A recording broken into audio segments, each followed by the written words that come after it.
এই দেখুন, নতুন করে সব পরিষ্কার পরিচ্ছন্ন করে আবার নতুন করে আজকে ঘট পাতলাম, পেতে মা লক্ষ্মীর পুজো করলাম। আমি তো মানে দেবী পক্ষ যখন চলছিল বা ধরুন পূর্ণিমা, এসবে আমি ঘটে হাত দিই না। হাত দিই না বলতে আমশাখাটা তুলে দিই, মানে পান টান এ সমস্ত বদলে দিই, ঘরটাকে ধুয়ে আবার পাতি না আর কি। তো সেই কথাটা ক্লাবে বলছিলাম, সবাই খুব অবাক হয়ে গেছে, বলে কেন? আমি পাতি না, পূর্ণিমাতে আমি ঘটে হাত দিই না। হ্যাঁ, তো ওরা ওটা মানে না। তো আমার কাছ থেকে আবার ভালো করে শুনলো, শুনে আবার বলে ও আচ্ছা। তো ওই জন্যে ওই লক্ষ্মী পুজোর দিন ঘট পেতেছিলাম, তারপরে সে ঘরটাই রেখে দিয়েছিলাম, আর হাত দিইনি। আজকে বৃহস্পতিবার তো নতুন করে আবার ঘর ধুয়ে আবার নতুন করে পাতলাম, পেতে পুজো করলাম। এই যে মর্নিং, পূর্বাজ লাইফস্টাইলে সবাইকে স্বাগত জানাচ্ছি। আজ হলো গিয়ে বৃহস্পতিবার, আর এখন বাজে হচ্ছে 11:15। তো জল খাবার টাবার তো খেলাম, গতকালে রুটি করে রেখেছিলাম। সকালবেলার ওই হ্যাপাটা আমি রাখি না, সে তো আপনারা জানেনই। আর এদের তো বাপ বেটা জল খাবারের তো কোনো মানে অসুবিধা নেই। যিশু একটু ধরুন কফি খেলো, বিস্কুট খেলো, ঘরে থাকলেও তাই, বেরিয়ে গেলে তো কিছু না খেয়েই বেরিয়ে যায়। কিংবা একটু ছানা থাকলে খেলো, বা একটু টুকিটাকি যা থাকলে খেলো, ভারী কিছু খেতে চায় না। আর ডাক্তার সাহেবের তো মুড়ি বাঁধাই আছে, সে তার নিজে বেড়ে নিয়ে খেয়ে নেয়। আমারই হয় সমস্যা, কারণ আমাকে ওষুধটা খেতে হয়, 3টে ওষুধ খাই। এবারে ভারী খাবার না খেলে না, ওই হালকা যদি চা বিস্কুট খাই আমার মানে খিদে পেয়ে যায়, আমার হয় না। সেই জন্য আমাকে ভারী কিছু খাবার খেতে হয়। তো সকালবেলা আর কে অত ঝামেলা করে বলুন? ওই রুটি করি, রুটি রেখে দিই, সেই খেয়ে নিই। আর ওটা খেয়ে নিলে না পেট বেশ অনেকক্ষণ ভার থাকে, কাজকর্ম করতে পারি, অসুবিধাটা হয় না আর কি। তারপর খিদে পেলে ফল টল খাই। তো এই হচ্ছে ব্যাপার। সেই জন্য জল খাবার খাওয়া হয়ে গেছে, ঘুরে বেড়াচ্ছি। কেন কি আমার কাজের মেয়েটা এখনও আসেনি, কি জানি কেন এখনও আসেনি, কি ব্যাপার। তবে ও যদি না আসে তাহলে আমাকে ফোন করে দেবে, সেটা আমি জানি যে আসতে পারবো না। আর আমি ওকে ফোন করব এখনও করিনি, সবে তো মানে 11:15 মতো হয়েছে। দেখি যদি আসে। তো একটু তাড়া আছে আজকে, দেখি কি করি এখন। আর ডবল ডবল করে বাসন বের করে না সেসব আবার ধুতে হবে, এ করতে হবে, অনেক ঝামেলা। হ্যাঁ, সেই জন্য আমি একটু অপেক্ষা করছি, ঘুরে বেড়াচ্ছি। ঘুরে বেড়াইনি, মানে ওই সুযোগে ঘরটরগুলো একটুখানি গুছানো হয়ে গেল। কালকে তো অর্ধেক গুছিয়ে ফেলেছি, আর বাকি এবার যেটুকু আছে টুকটাক। ইস্ত্রি জমে গেছে প্রচুর, জানেন, ইস্ত্রি আর জামা কাপড় কাচা প্রচুর জমে গেছে। তা সে একসাথে তো হবে না, আমার অত জায়গা কোথায় বলুন? তো সে অল্প অল্প করে কেচে কেচে শুকনো করছি, আর ইস্ত্রি জমেছে প্রচুর। সেই সবগুলো ইস্ত্রিগুলো এই রাত হলে, রাত 12টা থেকে ইস্ত্রিগুলো করে যতটা পারছি টেনে তুলে নিচ্ছি আর কি। তো যাই হোক, চলুন, হ্যাঁ, আজকের ভিডিওটা শুরু করলাম, আপনারা সঙ্গে থাকুন, আমার দেখতে থাকুন। একটু রান্নায় তাড়াহুড়ো আছে।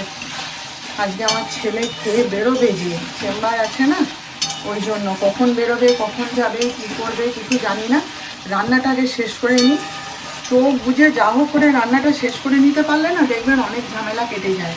এই রান্না করা আর পুজো করা, এই দুটো হচ্ছে বড় কাজ, বুঝলেন তো?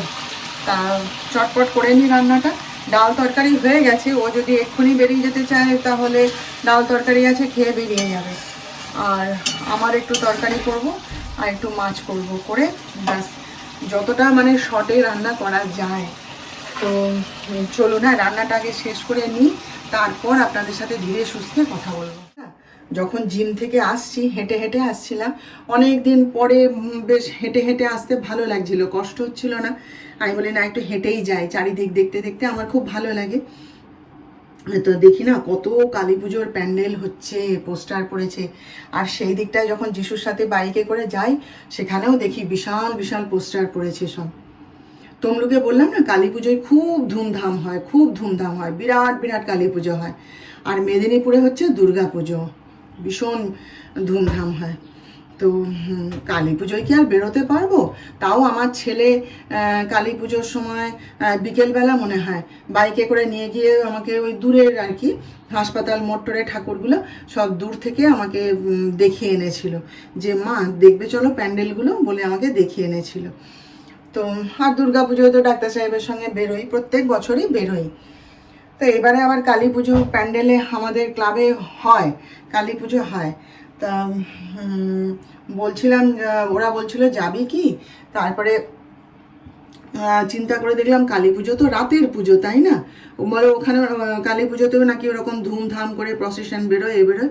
আমি বলি না, কালী পুজোয় আর যেতে পারবো না মনে হয়, কারণ অত রাত অবধি বসে কি ওখানে পুজো দেখা সম্ভব? হ্যাঁ, তো দেখি এখন এমনি হয়তো ঠাকুর গিয়ে দেখে আসতে পারি সন্ধ্যাবেলায় গিয়ে, জানি না।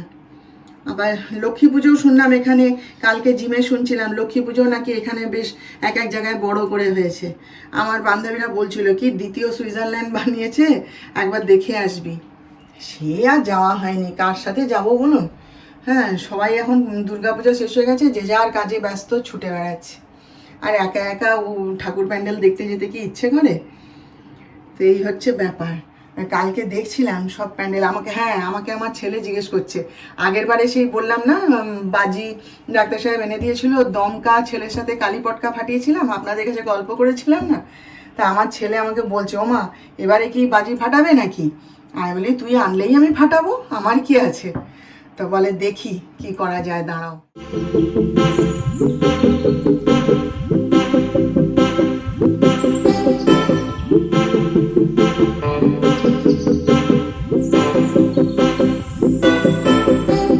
যতক্ষণ ঘরে থাকি জানেন, মানে এক নাগারে সেই যা ঘুম থেকে উঠি সেই থেকে তো কাজ করে যাই, একা একা সারাদিন কাজ করে যাই। যিশু যদি ঘরে থাকে তো থাকে, দিয়ে না থাকে ও নার্সিংহোমে চলে গেল, কেউ চেম্বারে গেল, তখন একাই তো আমি ঘরে।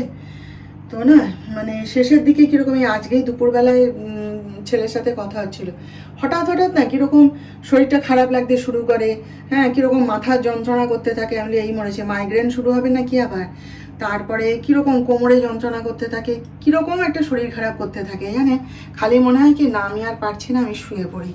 তারপর যেই বাইরে যাই, সে যেখানেই হোক, ক্লাবেই হোক, জিমেই হোক, কি এমনি বাজারেই গেলাম, হ্যাঁ কি সেলাই ক্লাসে গেলাম, যেখানেই হোক, হ্যাঁ যেই যাই ব্যাস সঙ্গে সঙ্গে না মাথা যন্ত্রণাও উড়ে গেল, শরীরও একদম ফিট। তখন মনেই হয় না যে ঘরের মধ্যে এত শরীর খারাপ লাগছিল, আমি আর পারছিলাম না, মনে হচ্ছিল যেন। হ্যাঁ গিয়ে তখন আর কোনো শরীর খারাপ নেই, কিছু নেই, শরীর একদম ফিট ঝরঝরে হয়ে যায়। তো আমার ছেলে বলছে ওটা মানসিক, তুমি সারা দিন ঘরে একা একা থাকো, এক নাগারে কাজকর্ম করো, তো সেই জন্য তোমার ওই রকম হয়। এবার বাইরে যে যাচ্ছ, বাইরের আলো হাওয়াটা গায়ে লাগছে, পাঁচজনের সঙ্গে হই হই করছো, পাঁচটা লোক দেখছো চারিদিকে, দিয়ে মানে তোমার মনটা মানে ঠিক হয়ে যায় আর কি, হবে হয়তো, জানি না। তো যাই হোক, এখন বাজে হচ্ছে 7:27, এসেছি একটুখানি চা খাবো। এসে পরেই এমন খিদে পেয়েছিল না, একটুখানি বাদাম বিস্কুট খেয়ে 1 বোতল জল খেলাম, খেয়ে টেয়ে তারপরে ওই জামা কাপড় টাপড় ধুলে, আমার জামা কাপড়ের বোঝা নিয়ে পাগল হয়ে যাচ্ছি। এই কদিনে এত জমেছে না যে মানে আর কেচে ধুয়ে শুকনো করে আর পেরে উঠছি না। তো সেই সব করে টোরে চান টান করে সন্ধ্যা দেখিয়ে এবার একটুখানি চা খাবো শান্ত হয়ে বসে আর কি। যিশু তো এইমাত্র ফিরলো, আর আমি যখন ঘরে ফিরছি ডাক্তার সাহেব তখন রিহার্সালে গেলেন। ওদের এবার তো শুরু হবে নাটকের রিহার্সাল ভালোভাবে, তাই না? সেই ছুটলো দেখলাম। যাই হোক চলুন, হ্যাঁ চাটা খাই আর কি। এই দেখুন, আজকে রাতে আমার আর ডাক্তার সাহেবের জন্য আমি বানাবো ভেন্ডির তরকারি আর রুটি। তা আমি এখন দাঁড়িয়ে আছি চুপ করে, আর ওদিকে এই যে মুড়ি মাখা চলছে, আজ রাতে মুড়ি খাওয়া হবে তার। এই যে তার মুড়ি মাখা রেডি, আজকে রাতে সে মুড়ি খাবে, এই যে সব কিছু দিয়ে বানালো, আর আমরা রুটি তরকারি খাবো।